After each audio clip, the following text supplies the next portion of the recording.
Hola a todos. Continuamos con el desarrollo de la unidad dedicada a la Revolución Francesa y hoy en concreto vamos a tratar cómo la revolución fue exportada a otros países y el desarrollo de las guerras revolucionarias, es decir, las guerras de Francia con el resto de potencias europeas contrarias a la revolución.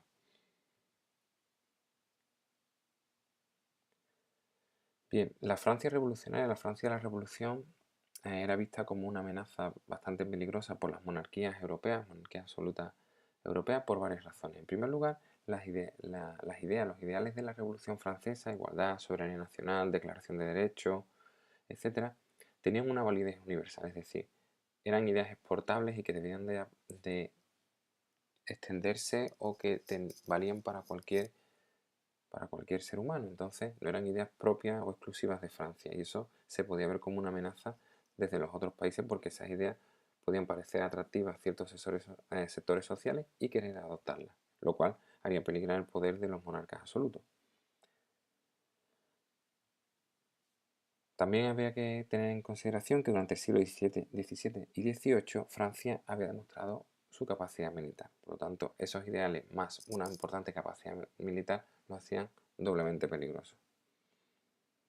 Esos temores se convierten en realidades cuando Francia en 1792 declara la guerra al emperador de Alemania.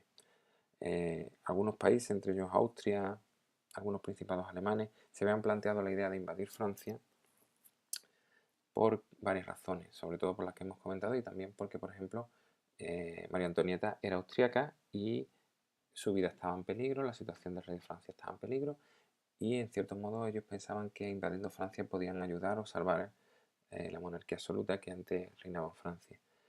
Pero dan el primer paso los franceses y son ellos los que les declaran la guerra en primer lugar al emperador de Alemania. Las potencias europeas van a formar sucesivas alianzas que van a enfrentarse con Francia durante los siguientes años y estas alianzas en principio básicamente van a estar lideradas por Gran Bretaña, que ha sido o que era tradicionalmente la enemiga de Francia. Francia casi siempre, al principio no, pero a medida que pasaba el tiempo sí, casi siempre va a salir victoriosa de estos enfrentamientos y va a salir victoriosa por varias razones que veremos a continuación, o varios elementos. En primer lugar, había que hablar del ejército. Los ejércitos en las monarquías absolutas estaban formados básicamente por dos grupos. Los nobles, que serían los oficiales, los altos cargos del ejército, y luego la mayor parte de los soldados, que serían mercenarios, es decir, soldados que mediante una paga luchaban, sin tener muchas veces ninguna vinculación con el país en el que luchaban, ni con la población, ni con los ideales que defendían. Este tipo de ejército va a desaparecer en Francia al estallar la revolución, ya que muchos oficiales nobles, los oficiales que forman parte de la nobleza, muchos van a abandonar el país, otros serán ejecutados y se va a perder el núcleo director del ejército, va a perderse en gran parte. Por lo tanto, desaparecerá la disciplina. En los primeros combates de la revolución, posteriores a la revolución, incluso se retirarán, asesinarán a los oficiales, las tropas. Va a haber grandes movimientos indisciplinados.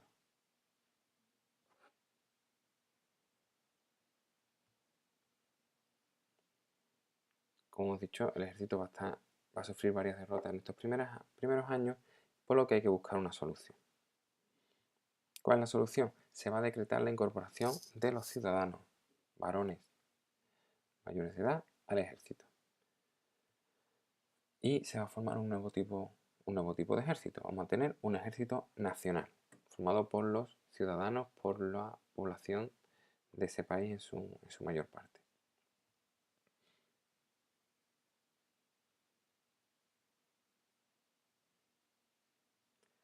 Es un ejército que va a estar respaldado por la nación, ya que va a estar formado por los miembros de esa nación. Va a estar formado gracias a esas levas por más de 1 millón de soldados, algo inaudito en aquellos momentos, tal cantidad de soldados, lo cual le va a dar una gran capacidad militar. Va a tener una organización muy rígida y muy disciplinada y los militares van a ser favorecidos y premiados con ascenso rápido en el escalafón militar sin tener en cuenta el origen social. Por lo tanto, los militares lucharán sabiendo que si hacen bien su trabajo, van a conseguir recompensas muy importantes y alcanzarán grandes puestos en el escalafón militar sin tener en cuenta el origen que ellos tuvieran. Otro elemento de todo esto pues va a ser la figura de Napoleón Bonaparte. Napoleón va a convertir este nuevo ejército en una auténtica máquina invencible que van a contar sus batallas por victorias prácticamente durante gran parte del periodo, tanto en Europa como en África, la batalla de las pirámides, la campaña egipcia. Pero el gran problema que va a tener Napoleón y el ejército francés va a ser la conquista de Gran Bretaña. No va a poder conseguirlo y entonces lo que va a hacer es someter a Gran Bretaña a un bloqueo comercial para castigarla e intentar minarla o debilitarla económicamente. Inglaterra en esta época ya está inmersa en la revolución industrial y al cortarle, a prohibirle a los países que tradicionalmente comerciaban con Gran Bretaña, prohibirle ese comercio, pues Gran Bretaña va a perder parte de su mercado. Eso va a ser malo para Inglaterra, va a perder una gran cantidad de comercio, el comercio se va a rebajar un porcentaje importante, pero por otro lado, a la larga va a ser positivo para Gran Bretaña, ya que va a expandir sus mercados hacia Asia, por ejemplo, lo cual será los primeros pasos que posteriormente convertirá a Gran Bretaña en un auténtico imperio comercial. Eso no podía evitarlo Francia porque Francia no tenía una armada, es decir, una flota militar que impidiera ese comercio o que impidiera hacerle frente a la armada británica.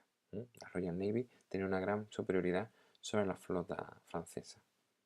Francia será derrotada por la flota británica, primero en Cabo Finisterre y finalmente en Trafalgar. Y finalmente Napoleón va a ser derrotado por la coalición liderada por Gran Bretaña primero en 1814 y después definitivamente en 1815 en la batalla de Waterloo. Otro elemento importante va a ser los apoyos locales que va a tener la revolución. Locales nos referimos no en Francia sino fuera de Francia. Bien, pues el avance del ejército francés, a medida que este se hace efectivo, va a encontrar apoyos por un lado en grupos ilustrados, que van a ser grupos minoritarios, y también admiradores de la revolución. Estos grupos van a convertirse en aliados de los franceses en esos países a los que llega el ejército francés y reformarán sus instituciones según el modo revolucionario. Van a aprobar nuevas constituciones, van a aprobar constituciones, algo que no existía en el modelo anterior, el modelo absolutista. Van a acabar con el sistema feudal, también expropiarán bienes a la iglesia y van a colaborar con los dirigentes, reyes o militares de alto rango que Napoleón o Francia impongan en estos países conquistados o controlados, pues estos grupos minoritarios van a apoyar a esos dirigentes. Aquí en España tenemos el caso de los afrancesados que apoyaban a la figura de José I y a toda la corte francesa de la que se rodeó José I. Pues todos esos ideales revolucionarios van a ser apoyados en España, en el caso de los afrancesados, y en otros países por grupos minoritarios en principio que van a apoyar esas políticas nuevas que van a llevar a esos países el ejército francés y la política de Napoleón. Habría que comentar también, para finalizar el punto, que estas colaboraciones, esta ayuda y esta asunción de ideales franceses va a ser el inicio de lo que posteriormente, en el futuro cercano, serán los estados nacionales y los estados liberales que van a aparecer por toda Europa. Hasta aquí el punto 3 del tema y habría ya que, adelantando lo que veremos en los siguientes elementos, veremos ya qué consecuencias tendrá la derrota de Napoleón y cómo se reconstruirá la situación europea después de la derrota de Francia en Waterloo y de su destierro a la isla de Santa Elena.